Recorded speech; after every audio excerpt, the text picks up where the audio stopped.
Shamps and giggles, history, news, views, and reviews from a black perspective. Champion lover. Deborah Glasgow, big up to Deborah. I didn't realise that Deborah had died at a tender age of 29. I think her kids, am I wrong, Pinky? Were you there? Have her kids outlived her? Have they got past her age? Yeah, at least the daughter has. So one of them's 30? Yes, at least around that, yeah. Now, do you know what's the situation regarding Deborah's death? Was it a cancer type thing or accident or just? No, I think cancer. She had cancer, yeah. It was cancer of the stomach. Cool. Yeah. That cancer It was a real difficult, really a difficult time that was. Yeah, 29, so young. Sophia, Deborah says, Deborah was my classmate from primary school. Yeah, well, you know, Sophie's one of ours. She's a South Londoner. Wow. Henry Prince Estate, because that's where they all lived. I used to be with the whole of the family, and Debbie, she was a cool cat. You know, look, I'm looking at the chat here. So Shugs, I know what Shugs is talking about, but Shugs says, maybe regarding Deborah, that's godmother to her daughters. Where's Shugs there? Which daughter's that? I know, but I'm reading in the chat. That's what Shugs is saying. Mm-hmm. Okay, well, so that's it there. And Denise says, I got to have round iron tablets, which has side effects. Oh, and I got gout. I need to have a tablet to prep my stomach. And then a tablet, which is better than aspirin, Nurofen. So look, a tablet for a tablet for a tablet, Denise. And sometimes that's what you find with these when you go to hospital, isn't it? They give you one thing, then you need another thing to stop what that thing's doing, and then another and another. Denise is going to start the things. Come in, Denise. Lord of His mercy. Joseph, hi. Yeah, what's I got? I think what happened, I got iron tablets because my iron's very low, and it was affecting my balance to the point where, well, you know, I can't be walking, and then if I walk and then I fall, so my iron was low. So the thing is, I got to take iron tablets, but the problem with that is, the next day I got to stay in my house because if I'm out, well, I don't need to go into mosquito. You know what I'm saying, isn't it, Joe? Yeah. Joseph. So, and I got to take that for a month, and then they got to repeat a test. So it affects your balance. So in other words, you can just tip No. over. What it is my balance is like when I'm walking, my balance isn't like straight. I could be like staggering, you know, like you're drunk. Right. Yeah, and that's worry because if I'm not saying I will, but if I drop on the floor, do you understand? Like, I don't need that. So I got to take, because I said my GP's on maternity leave. This GP said that I got to take it for a month. I said, my balance is affected. Could it be because my eyes? She said, yes. So I got to take it for a month. But then that means if I take it for a month, that means I've got to stay in like every day. Yeah, until my balance gets back. But I'm taking, not from the GP, I got B12, I take vitamin B12, I take vitamin D, supplements. I take a multivitamin. But the thing is, I'm worried because of my balance, and I don't want people to think, why she drunk? You know, in the day. Somebody's put in the chat vertigo. No, it's not vertigo. Not vertigo. Oh, okay. It's just my balance. And then, hold on 1 second, Joseph. I had gout, went to the GP. She gave me something. I don't know if it's a tablet. It might be, and it went away. Now, I still got the pain in my foot. Yeah. So the tablet I got to take is to protect my stomach, and then I got to take another painkiller. Yeah. So that, and that's better than Nurofen, aspirin, all of that. And that, when I take that, then that just takes away the pain. I don't feel the pain in my foot. Wow. So So you it's got mad. And then I've got other tablets to take, and then some sister was telling me when she was taking tablets, it messed up her hair. well, You that's know, the her thing. hair Tablets was have side effects, and you know, is which is worse, really? Is it the what collapsing in the street random, or having side effects where you know you might need to stay in the house? La la la la. well. Do you know what? As much as I don't want to take tablets, but if it's going to help my balance, I'd rather take the tablets and make it help my balance instead of Yeah. always walking on the street and I'm like walking like a drunk person. Like, Nah, you get what I mean? I don't want most people people would in my agree area to with. see me as, oh, she's always drunk and she's always staggering all over. I'm not, but no one will understand. But I'm not gonna like tell some random person on the street, oh, because my balance and I don't need to tell them my business, but Nah, you probably cuss them. I you know. know, I know. I, what do I do? I don't know what the balance is. Yeah. Now, fair kudos to you for sharing. And remember, we're on radio, so we're not going to go into too much detail. Perhaps we can talk about it afterwards. But this is another example of where, yeah, you're taking the tablets now. That's a start, and you know, you nothing wrong with looking into what other ways there can be, just for knowledge purposes. You know, and remember, I'm not a doctor. I'm not advocating nothing. I'm just talking. Show's called Partner Things. Shabs and giggles. We do this every Friday. 4 or 5 years in now. And we're rolling. We had our board meeting. We know our direction. We know what we're doing, why we're doing, and we know how. As we go forward, we're moving to the next set, feature conversation now, feature discussion. And we can see the picture on the screen. This is me cry for a man like that, to be fair. Cry for them. The man was locked up for 44 years after being wrongfully convicted of a crime that he did not commit. I'm going to play the little snippet in a minute, right?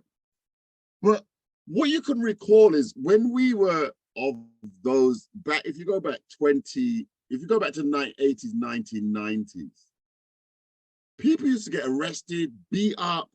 You used to hear all these kind of stories. There was never any repercussion. It was just this is what happened. And it's not like the Sarah Everard, where she dead and then police get locked up and you know, all kind of things happen and the family get compensation, and all that in 2 years and it's done. Black people were complaining left, right, and center. This happened, that happened.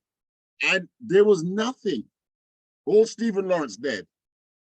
And then that was like that was like, I'm surprised we didn't riot. Did we riot? I'm surprised we didn't riot over Stephen Lawrence really and truly, because in this country, that was really the tip of the iceberg, because there had been bad things that was going on, you know. In America's no different. So we can empathize deeply on a personal level when you see and hear stories such as this. And here he is. He's being. Let's just hear a piece of the story, and then we can start the thing. Who served more than 40 years for a crime he did not commit, speaks for the first time. Erin Moriarty spoke to Ronnie Long about his release. 64-year-old Ronnie Long left a North Carolina prison last Thursday in sartorial style, thanks to friends and family waiting outside who never lost faith in his innocence. To be able to walk out them gates without being supervised. I love you, man. No doubt, no doubt. It was breathtaking. When his lawyer, Duke University law professor Jamie Lau, first called with the news, Long couldn't quite believe it. He said, Jamie, is this real? Am I really going home? You serious? Okay, but nah, the state can't go back on their word. They got to stick to what they say. In fact, the state kept its word, finally ending Long's 44-year quest to clear his name. It began in May of 1976 when Long was accused of breaking into a home in Concord, North Carolina and raping a 54-year-old white woman, Sarah Bost. Although there was no physical evidence tying Long to the crime, he was convicted by an all-white jury and given an 80-year sentence. I feel as though the criminal justice system here in this state failed me. It was only after spending nearly 30 years in prison that Long learned that Concord police investigators had tested more than a dozen pieces of evidence and had hidden the results. That evidence, as Attorney Lau described in an interview last month, supported Long's innocence. Did the defense at trial know that there were 43 fingerprints found at the crime scene that didn't match Ronnie Long? Did the defense know that there had actually been a rape kit taken and evidence taken from the victim? Did the defense know that a hair that was found at the crime scene did not match Ronnie Long? But attorneys for the state argued that none of this would have changed the original verdict, and Long remained in prison despite growing protests and demands for his release. I'm 64, going on 65. They took my life away from me when I was 20 years old. I ain't got nothing but memories. But yet and still, you say the evidence that was collected in the case was immaterial. Until last week, when the Fourth Circuit U.S. Court of Appeals finally ruled that Long's rights had been violated by, quote, a troubling and striking pattern of deliberate police suppression of material evidence. The North Carolina Attorney General's office decided to no longer fight the case and asked for Long's release. We were with Long when he got more good news. We just got the dismissal from the Cabarrus County District Attorney's office. You're clear, entirely. That dismissal of all charges officially gives Long back his innocence and his life. He has a lot of catching up to do. It's over. Mama! It's over. I'm talking on the phone, and I'm thinking I gotta lean this way here to be heard. Look, I'm thinking that's the only way the thing gonna work. Long wants to spend time with his family, including his wife, Ashley, whom he married in 2014, and visit the graves of his parents. I know my mother and my father died with a broken heart. I'm gonna tell them now when I go visit the grave site, your son is clear. And that was Erin Moriarty reporting. Well, the next step for Long and his attorneys to ask. What a story, huh? What a story. You know, that's so. Where do we start? This is a Talk the Things moment for sure. I would start with his mom and dad because they died whilst he was still in prison. I mean, what is where do we go there? His mom and dad died whilst he was in prison.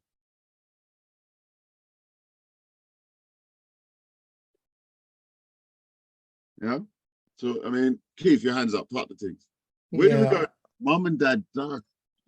Yeah, I think he's right. His mum and dad died of a broken heart, knowing that their son has been taken to prison for 80 years, been sentenced for 80 years, and them knowing they will never see him outside of that prison, never. Crushed. Way past their death, you know, and for a mother to know that your son's been charged and you know that he's innocent and you cannot do nothing about it because possibly they couldn't afford the top lawyers, you know, and in them days, even if they did have a good lawyer, they weren't getting through that verdict of the all-white jury, you know, and for me, the parents, it's very upsetting. And there's no way of him going back. You can't turn that clock back. You know, you just can't. Yeah. As he said, he's 60-odd years old. His parents are dead, I don't know how many years ago. And it's just very upsetting. Yeah. You know, well, I'm sure we might find a positive in all this. Very hard. We're going to be stretching. But he's gone to their grave to say, look, you know what, I'm here, I can talk to. And you know, that in and of itself is sad because, you know, you know, mom and dad, I did not do it, and I'm clear. So moms and pops got involved, you know. An all-white, sort of 54-year-old white woman was raped. They put a black man before an all-white jury. What are the chances? What? A jury's meant to be of your peers. Jem is doing hand signals. What are the chances of you going up before an all-white jury accused of raping a white woman and you black? What are the chances of you them saying, nah, it wasn't him? Have you got anyone else? It wasn't him. What are the chances? Only in America. You say only in America, but I mean it happens here as well. You know, an all-white jury. I mean, that's a crime in and of itself. I mean, it makes you realize the state of affairs back then. The state of affairs back in the 70s, the racism was just anything and everything. You really, really, as a black person, it comes out now 40 years later, and that's all of us, though, isn't it? Remember, history, news, views, and reviews from a black perspective. There weren't a black perspective back then. And there weren't. You went to prison, you went to jail. There was no media talking for you in your favor. I mean, Lord knows BET started in the 1990s. So when in the 70s and 80s he was going down, there was no black media. There weren't no black media. So he had zero chance of, and then to realize that results, and here it is, TMJ says here, point of rest. No, not that. Yeah, wickedness, hidden evidence. The evidence was there. The very police station, corrupt, racist, right? Hides the evidence such that the jury don't know. No, they don't. The woman was just saying, did they know this? Did they know that? Did they know? No, they didn't know. No, they didn't know. No, they didn't know. So the jury was blindsided, really.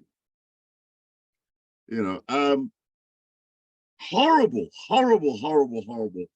Ronnie Long, you stood no chance whatsoever. None. How come now? We know the police hid evidence. What's the follow-up story then? How come these popo, then some people need to be arrested. Them popo, they get paid. Oh, Lord. Do you know how much them police earn in America? Do you know the kind of pension that pension goes for life in? All of these people, the whole department is caught up in this corruption. Are they paid? Where are the stories of police, they're losing their pensions because of crimes that they committed in the past? Smiley, your hands up, part two. Yeah, just three things. One is that yeah, he had no chance, as you said, with the all-white jury, and then back in them days, he got let down by them. However, he wasn't never, once you're in front of the judge, probably a white judge, 12 white jury members, he was going to go down. And in them days, passing for rape, a 50-odd-year-old woman for rape, 80 years. They don't normally pass that sort of sentence for rape.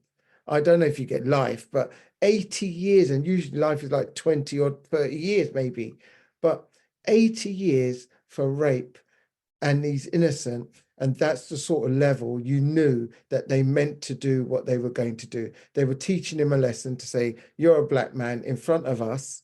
You raped one of our own, a white woman. You're going to go down. You're lucky that they didn't give him the death sentence. Whoa.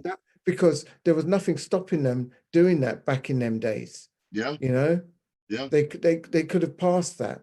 And Yeah. and thank goodness that they didn't. And as TMJ said in the chat, it's good that he's still alive. and he's come out to tell his story. But yes, Joe, he had no chance, absolutely none whatsoever. The repercussions now, yeah, he has to now start his life from scratch, get to know the family members that he didn't really know, and try and get to some sort of normality with some sort of finance. They need to have some recompense of what they've done. And if they're going to pay him back, the police themselves, they're probably dead already. They're probably in their 80s and beyond, because they made arrest on him. I can't see them being 17-year-old police officers. So, and he's 60 odd years old. So I would put them nearly 80. There's nothing going to happen to their pension. They're living a lovely life. Now it's been said that the county will fund that money. They probably got that money sitting there somewhere. They'll pay out. But the police officers, nothing's going to happen with them. Nothing whatsoever. Those police officers are living on that pension right now, you know. And of course, he weren't the only guy that they locked up, dashed away evidence and all the rest of it. They were just putting black men away, black men. They were just putting black men away. Boom, boom, boom. That was what they would do. That's what they did. Many of them dead in prison. Many of them got beat up, you know, the whole 9 yards you don't want to talk about. But they were just putting men away, putting men away, putting men away, putting men away, ruining the whole life and structure, another form of slavery, ruining the whole life and structure of black men, their families. Because you go down, now your whole family's in a mess. Like, man, Ronnie in prison, he locked up, and that just affects the whole psyche of the whole family. I mean, come on, you know, they go to school. I don't know if you had children, by the way, but your family, when he locked up, I mean, it's just horrendous. And the good news, he gets pardoned. He's an amazing guy. He gets pardoned after, I mean, so many years. And this is something I've always found strange. They come out after all that time and they're forgiving. Have you ever noticed that? People get locked up for life of crimes they didn't commit, and then they come out and somehow they're forgiven. Can anyone relate to that? Because when you think that you come out and you be like, guns blazing, like, how dare they, la, this and this and this and da da da da da da da da. Goes on. But they come out and somehow they're forgiving. I think so, for cutting in, I think that they are in shock that they've been released. And I think that emotions of them coming out, as he said, can they change their mind? Are they really he's got that mentality. He's got the prison mentality at the moment, thinking they're going to revoke what they've just said, because he's already spent 40 odd years in prison for something he didn't commit. And is it like a light switch that they'll say, yeah, you can do, and then switch it off and then, no, you're being revoked. Yeah. You know, so he's got that mentality, thinking, yeah, I forgive, but I think when the normality runs out, he's never going to forgive them. Isn't that called trauma? Yeah, I would say it's trauma. Yeah. They're completely traumatized. You know, you can't even believe you can't believe anything that's said to you now. Like, for real. What have you been going through whilst locked up behind in the prison? And you know that, well, reality. Reality is no longer real. It's just, you know, you've just been told lies upon lies upon lies, and you become grief struck. That's what it is. You become grief struck. So now you don't know. After all that time, at some point you must give up. Yeah, you get conditioned, don't you? Prison mentality, conditioned that you're never getting out. You know, you see all the years, the 10s and the 20s and the 30s and the 40s, and you're still locked away. You get conditioned. Your mind just goes on the prison side. Can you imagine the things that he's seen in prison? And you know, and he shouldn't have been there in the first place. Shouldn't have been there. And he's probably that old timer guy in prison where everybody comes to him. Hey, old timer, how you manage? How you survive all this time? And you didn't do it. Yeah, but everybody say they didn't do it. Yeah, well, that's the truth. You know, remember, isn't that movie with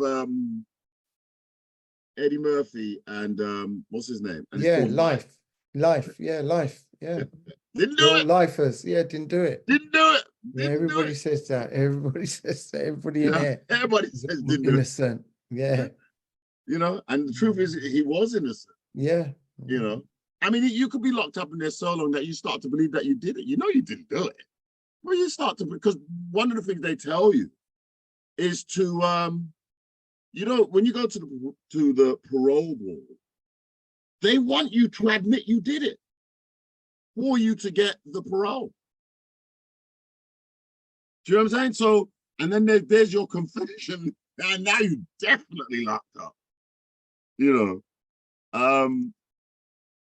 know, it's the system is designed. It's got to be a design, because for those white folk at that time, they felt that they got justice. Don't matter who went to jail, somebody got to pay. And they felt that they got justice. Well, the woman probably did. 54-year-old, if she was still alive, she'd be 98. Yeah. So she wouldn't be able to understand anyway. And she'd probably say, somebody had to. Right? So that mentality there, somebody's got to pay. I don't care who it is. I mean, how much does that absolutely suck? And then worse, the police do not care. And they're going to make somebody guilty. And this guy right here, he looks like he'll go down. That is their mentality. He looks, if we put him in front of an all-white jury, it don't matter whether he did it, didn't do it, don't care what, he going down. Justice will have been served. It will send a message some way, somehow. And then we can move on to our next case. I mean, yeah, they didn't care. They didn't care. Black man, put him up. Yep, we can get him sent down, and our case would be, the books will be closed on this one. We get a quick result. People want in the area, white people, whatever, National Front, whoever they are, Ku Klux Klan members, whatever. We need a result. We need a fast arrest, and it looks like we've done our job. Let's find the first man in the area. He walks along the road or wherever he's doing, drunk, whatever. He'll do. Yeah. He'll do. He'll do. He'll do. Imagine that you're walking down the street. Yeah. There he is. Yeah. You're minding your business. Yeah. He'll do. Yeah. He don't look like he's got any family members. Right. They were, yeah, we'll arrest him. We'll get him charged. Regardless if he says he didn't do it. Don't worry. All white jury, white judge, police officers, we don't lie. Yeah, we'll get him locked up. Yeah. Corruption. We'll be heroes. Yeah, we will be heroes. And I guarantee you, you're right, Joe. You're right. I guarantee you, when that judge sentenced him to 80 years and you're guilty, they were all heroes, patted on the back. Yeah. Well done, shaking of hands, smiling. Good job. Yeah, good job. Good job. Yeah, we got one here. Yeah, bastard, la, la, la, la. Start cussing Negroes, la, la. They're racist. We know they're racist. And we just have to talk the things. It's the truth. We know it's the truth. The facts are there that they're just racist through and through. And if they're not stringing people up like they used to when they used to be hanging people, well, we'll just lock them up. It's the same thing. They're out of sight, out of mind. And we don't care. We're just going to take the next one, and the one other. And, you know, Sophia comments, reminds me, Sophia, you are so on the ball. Reminds me of the Central Park 5. That's number one. She mentions a few. The Hurricane, I think the Hurricane was that boxer guy. Locked him up. And Khalif Browder. I haven't seen that one, Khalif Browder. But yeah, and the mentality is the same thing. He'll do. It's not whether he did it or not. He'll do. We put him in front of a white jury, and that's the end of it. Case closed. That's how they closed the case. There weren't no facts, weren't no evidence, weren't no all the evidence. Don't worry about that. Here's all the evidence you need. Blackface. This is all the evidence you need. You don't need much more. You don't need much more than that. Blackface in front of an all-white jury.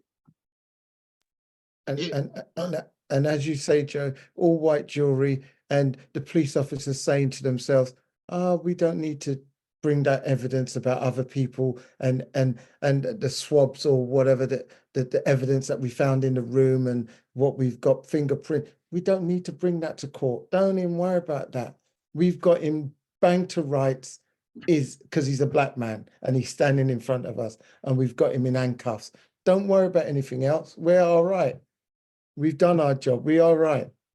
Guarantee you, it's going down. So the crime, that's the crime, being black. Period. Didn't do anything. You don't have to do anything. You're black. Any crime that happens, it was him. Simple things. Simple things. Simple things. I've seen that film, excellent. Which film is that? That's the one you consider excellent. Central Park or the Central Park one and the Central Khalif one. Yeah, I've seen all three. Yeah. All three, yeah. Yeah. They are very good. Yeah.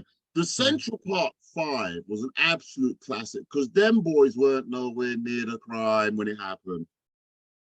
In fact, one of the young men, he had come out to get his brother to come home for dinner. But you black, you walk in the street, something happened, you'll do. Yep, you'll do. That's the right word. You'll do. He'll do. As Sophia says, any excuse to depopulate the black community. And it's true. It's, funny though, Sophia, depopulate the black community. This is not just depopulation though, because it is sending a message into the psyche, isn't it? Because you will do. You can just be in the wrong place at the wrong time and you will do. They'll just grab you and now put the profile on you. And then in front of their all-white jury of your peers, there you are. What chance are you going to stand? Just bye-bye. And here's Ronnie Long, pardoned 44 years. And it's just amazing. Ronnie Long says he's blessed. Let's just hear this clip as Ronnie talks to things. This weekend marks 1 year since Ronnie Long received a full pardon by Governor Roy Cooper. Long spent more than 4 decades behind bars for a crime he did not commit before his rape conviction was overturned last August. He told me he's continuing to work to get back on his feet. Can you see me? You see me real good, right? Yeah, I can see you. What this here? You can call this a pinch me moment for Ronnie Long. I couldn't do that. I couldn't do that bad like this. Long spent 44 years in prison, convicted of rape by an all-white jury. Fast forward to August 27, 2020. Long took his first steps of freedom, and nearly 4 months after that, after a petition and rallies outside of the governor's executive mansion, Long was pardoned by Governor Roy Cooper. Exactly a year to the day, I caught up with him. You were struggling financially. Where are you at now? And did it take long for that process for you to start to be compensated? Man, it took 90 days. It took 90 days for me to be compensated. Apart. For me to be pardoned, it took 90 days. That because, man, I had people, man, from all over the world writing, calling, emailing Roy Cooper.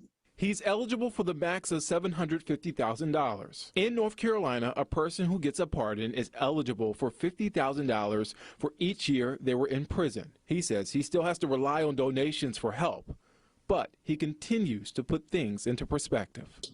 From where I come from to this transition, yep. Man, I'm sitting out on my back foot. I got a screen around. I got a roof over my head.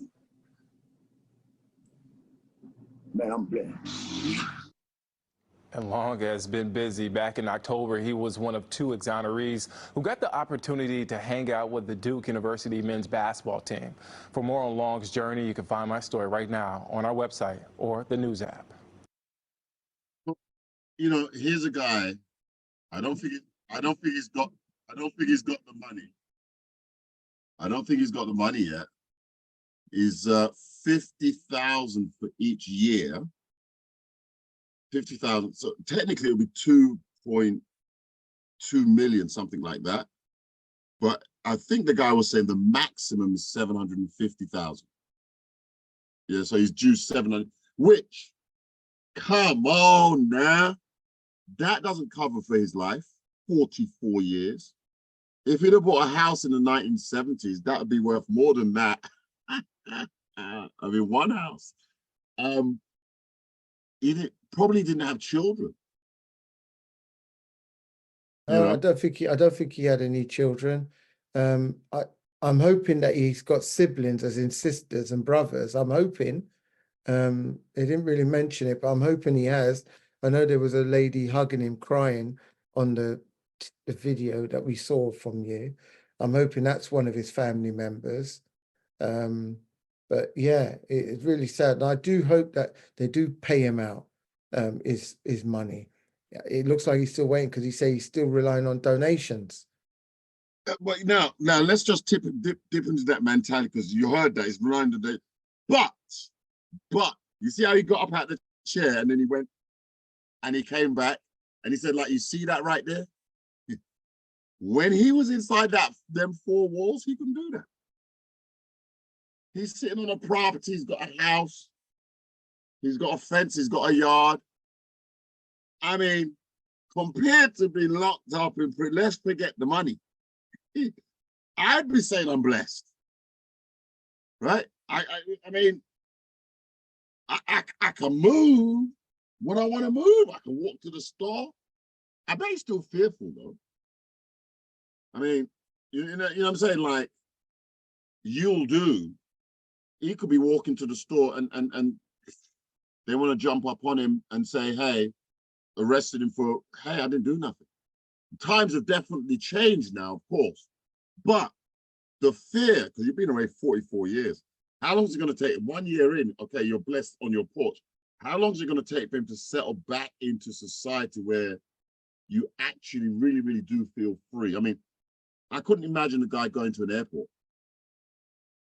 No, you're right there, mate. I can't see him wanting to be in too many crowded places at this moment in time, because he needs to adjust, and that in itself is another.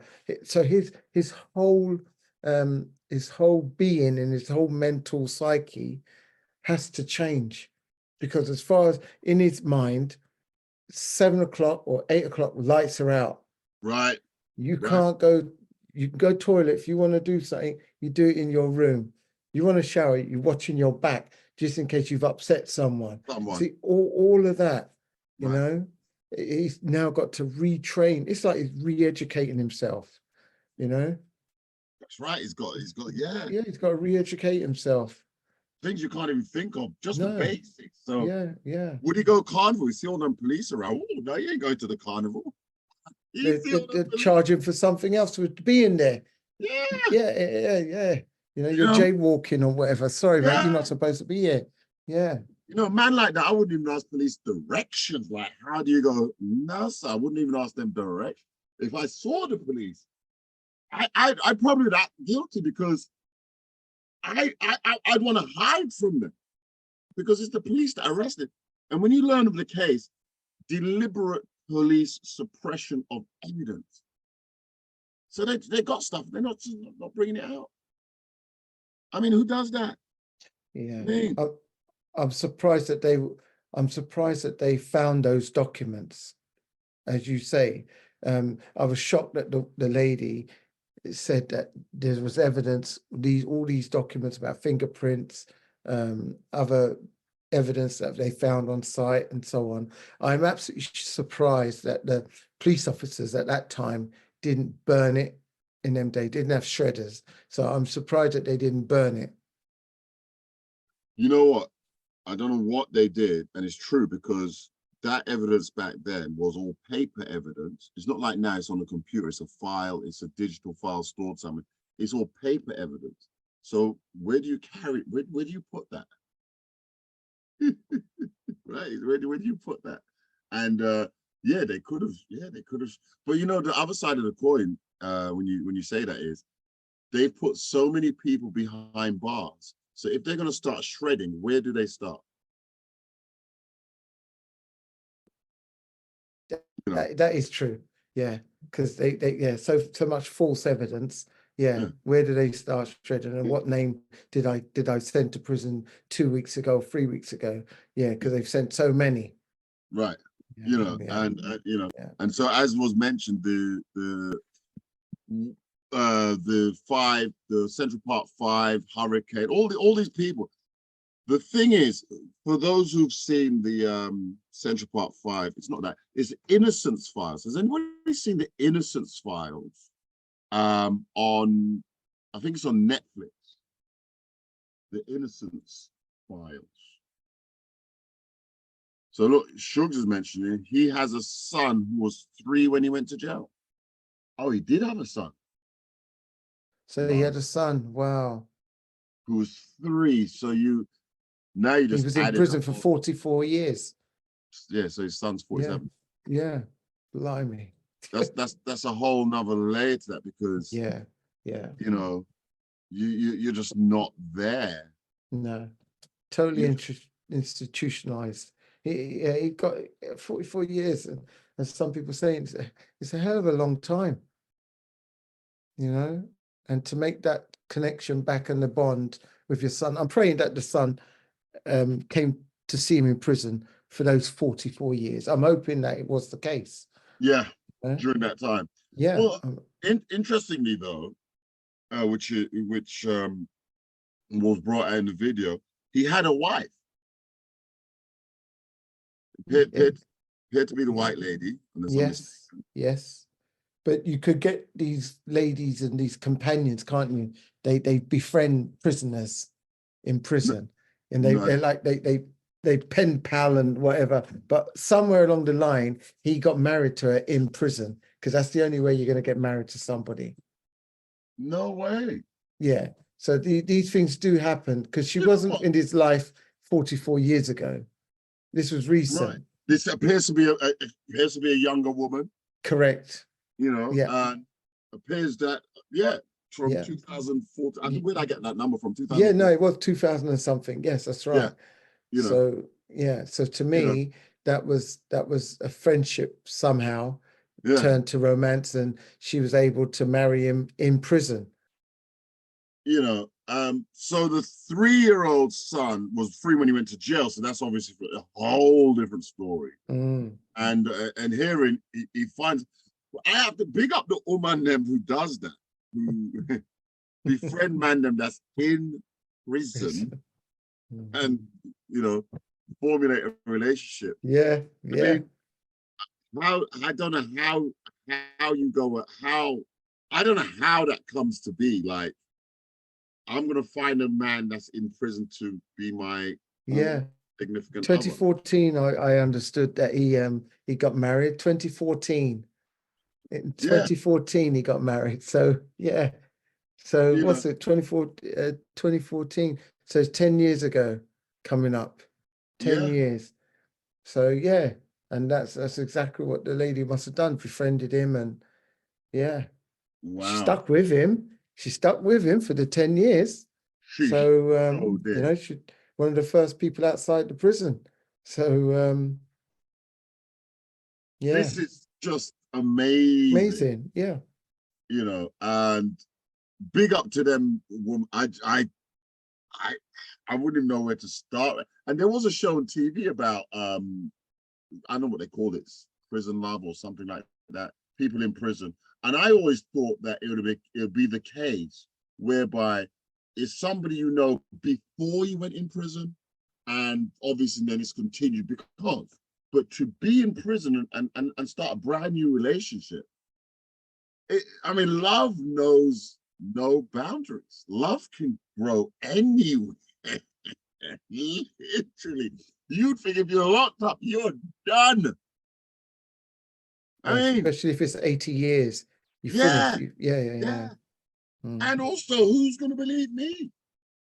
Because you're up inside, everybody's saying they're innocent. Nobody believing you. You know what I mean? So I mean, God is good.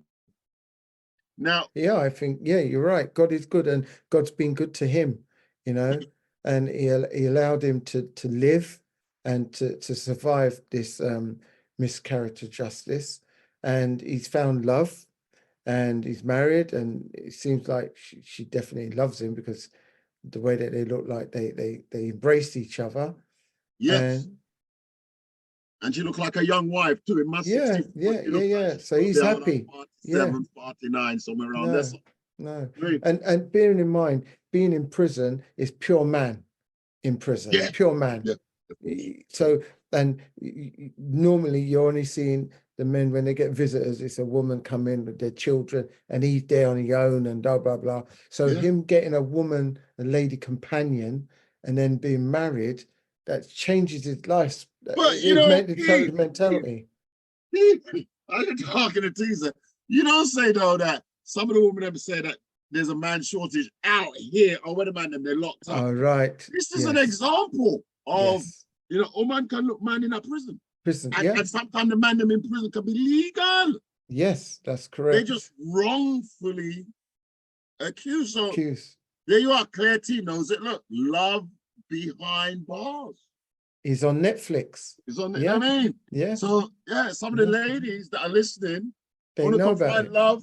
Start with the letter writing them. Yeah. And then all the single ladies, if you want, single ladies, there's no shortage of men in prison. If they're not on the outside walking freely, they can start writing to them in prison, and maybe something will happen. Come down, You know what I mean? Stop moan. There's big things that go on. Now you look at this here situation. Here's my girl, and my man's not racist, clearly, because racism is what locked him up. Just no two ways about it. No two ways about it. Racism is what locked him up. A little bit, because we're talking about this story now. It's not that he was released last week or last month or last year. Okay, let's get some perspective in it. Ronnie Long was released in 2020, August 27, 2020. And unless I'm mistaken, that might have been around about the time of George Floyd. I think lockdown. And COVID, yeah. I think that was around the time. That's when he got released, yeah? So we're talking about it now. And basically part of the reason is, now you've got to think about it in a whole nother perspective, by the way. Because here it is, he not racist, he with a white woman, right?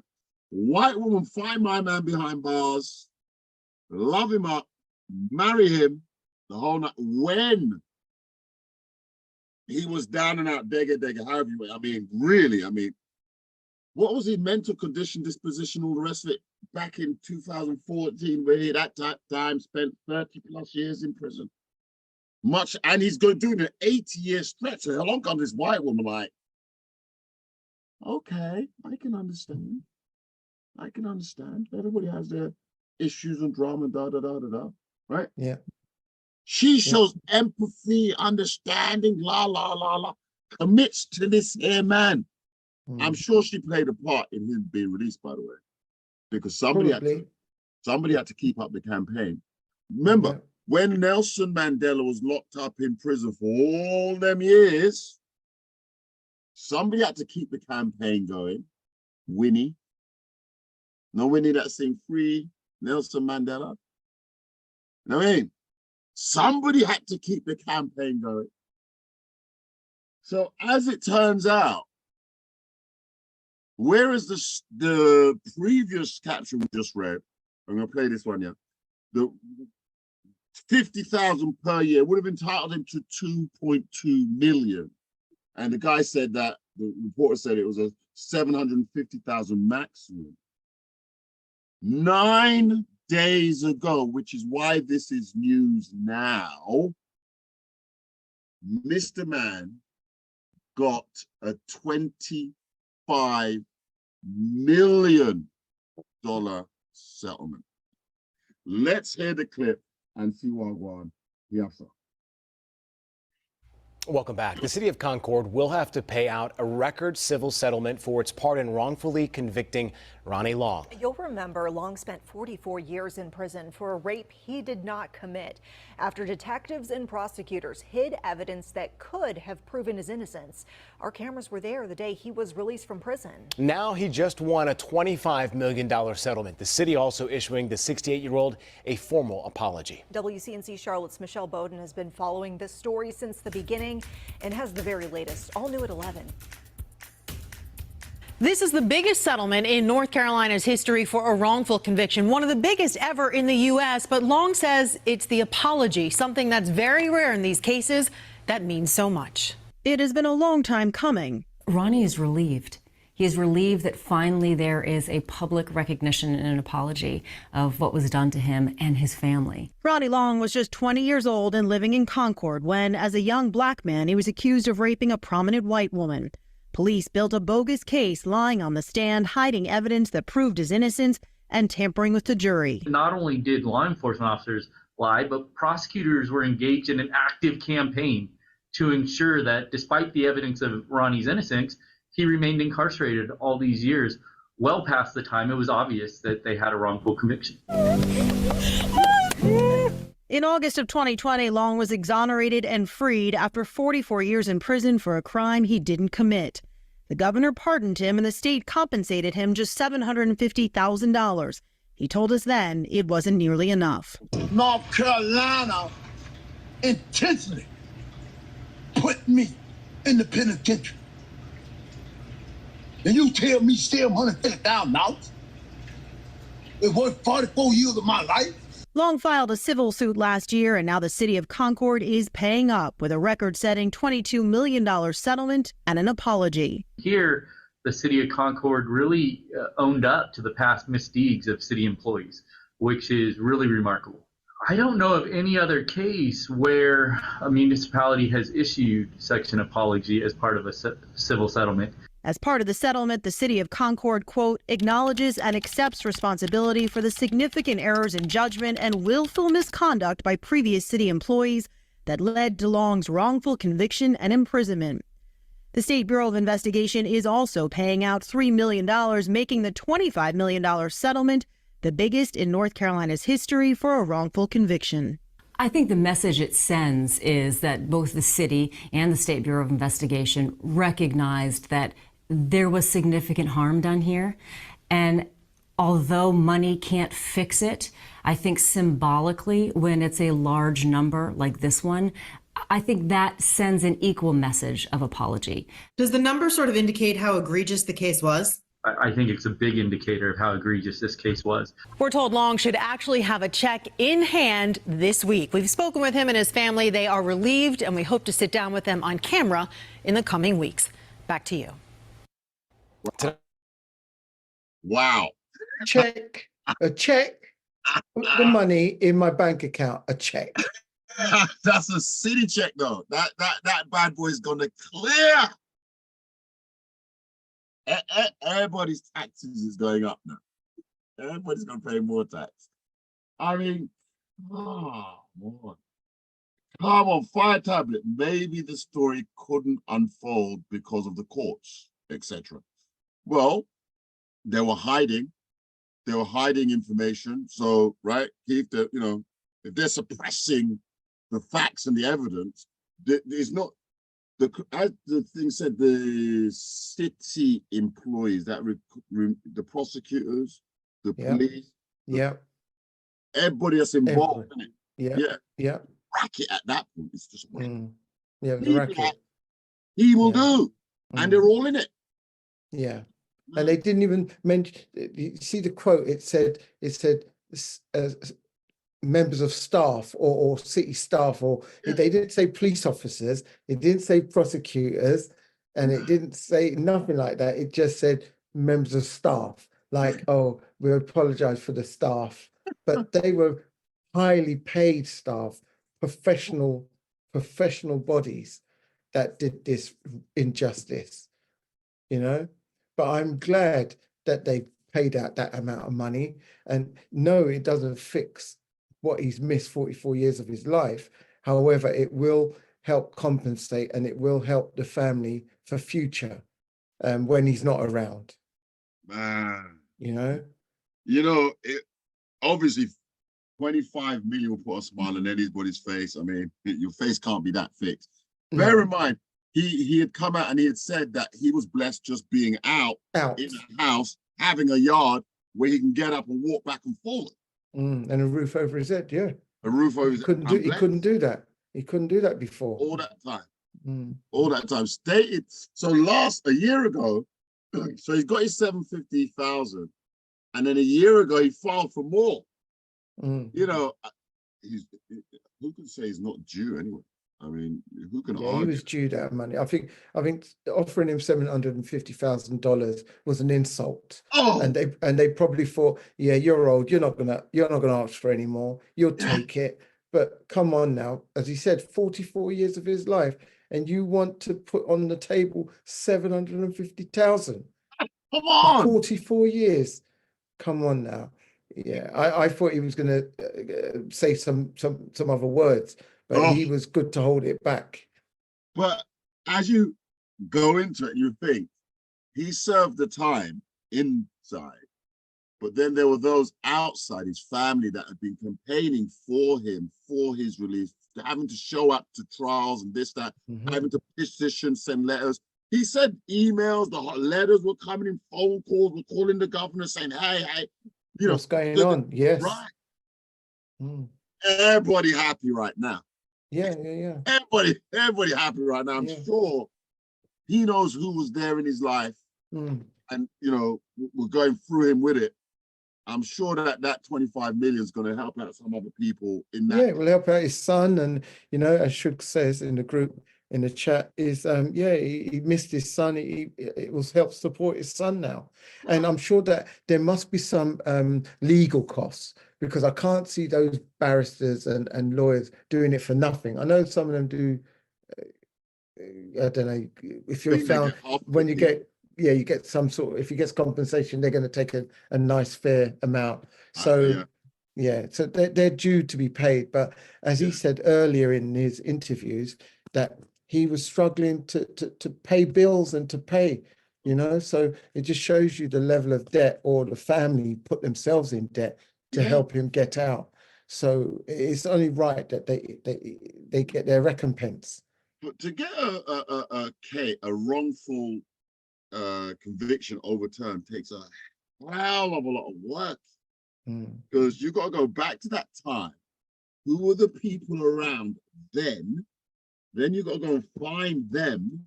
Then you got to get them to come forward with what they had to say, on tape, shop at court, So you're interrupting their lives, however you look at it, right? So there's a whole camp of people that have to come forward, because them there, I don't want to cuss bad word, because them there, civil officers or whatever you want to call them, their technical term, prosecutor, judge, because they were corrupt. You got to come a whole camp to say, hey, you're wrong. And them ones are getting pension paid by the state. Yeah, they don't care. They're not losing any sleep over this. They don't care that the city paid 25 million. They don't care. They're getting their pension. Some of them sitting back, rocking back. Oh, well, we put someone away for 44 years. Oh, well, don't worry. It's old news now. It's 44 years he had. So what? They're happy. They're not losing no sleep over this, Joe. No sleep. The same thing with the Central Park 5. The woman went on to write a book. Yeah. She played a leading role in putting them behind. She went on to write a book and she was getting tons of money and going to the colleges, universities, and teaching her crap. It was after the movie that social media does what social media does. So social media shut her down, exposed what she's done in this time, whilst this Central Park 5 have been locked up when they shouldn't have been suffering, based on what she said and what she... Social media just exposed the woman. The woman, she's lost all her, whatever her paychecks were coming in. She's lost them, the royalties, the privilege, all that life of privilege that she had. While they were suffering, in prison. She walk in the street in shame right now. It's just ridiculous. I hope that the officers, I'm hoping that some of them are still alive, and I'm hoping that they won't be ousted. They won't be named. They won't be named and shamed. I think that will be a closed shop. There's no way they will be named. I think there should be a task force to go after them very said people, and they need to do some time. They need to. Something needs to come away from the pension needs to be stripped. Something needs to happen. It'd be interesting to find out, as the article and the interview said, that they'll be back to talk to them afterwards if they get the money. So I pray, I'm hoping that he will have that mindset to say, listen, you need to find those people if they're still alive and bring them to justice. So we're for all those listening, we're going to mark this show, Ronnie Long. We're going to do some follow-up, maybe in 3, 6, 12 months time, and come right back to it, because clearly this case it's not closed. If you listen on the radio, we're going to say farewell. We will be back next week. More banter, more discussion, grown folk talking the things. Join us on Shabs and Giggles there. If you're on the platform, I'm stopping.